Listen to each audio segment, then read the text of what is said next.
The name Poets Table, I'm not sure where that came from other than it's pretty evident. There's a table and chairs and lots of writing utensils and tablets and stuff. And this is definitely an inspiring area to write because of the view that you have and the location is so secretive or hidden away. A lot of the booklets, tablets, journals that are up here stay up here for years. And a lot of times it's very sentimental gestures that they write. You can tell that they're in a very maybe deep thought when they're up here, and they tend to remember loved ones or write very emotional things in the tablets.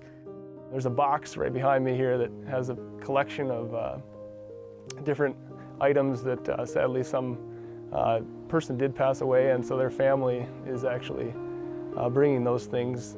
They left this here, and now they can come check it out and remember when they were alive, I guess. So I came across two, probably in their 50s, gentlemen that were college roommates, and they said that this is one of the places that they accidentally took a left turn, and they thought they were going to Little Devil's Tower. They ended up here. So now this is one of those places that they keep coming back to. And they had brought one of the guy's sons that I believe it was up to 30 years. They had kept coming back to the hills, and a lot of times specifically here.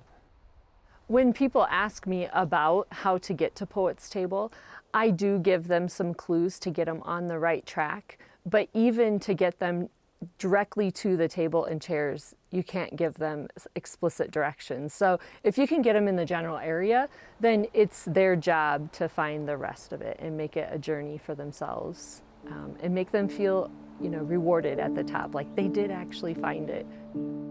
I heard about it from different people, and that was always in the woods when I heard about it, because when we hike, and we do hike a lot, then we always ask people, what is your favorite hike in the Black Hills? And so Poets Table came up many times, but when we then asked, where is it?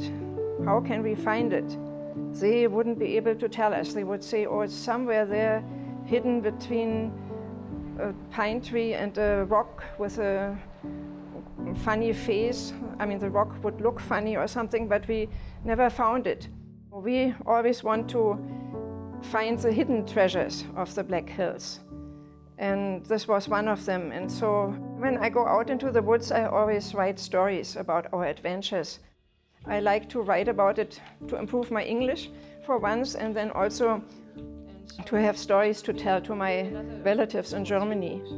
And now that I have two grandchildren, I also write stories for them so that they will once know where I was exploring and that they can follow in my footsteps later.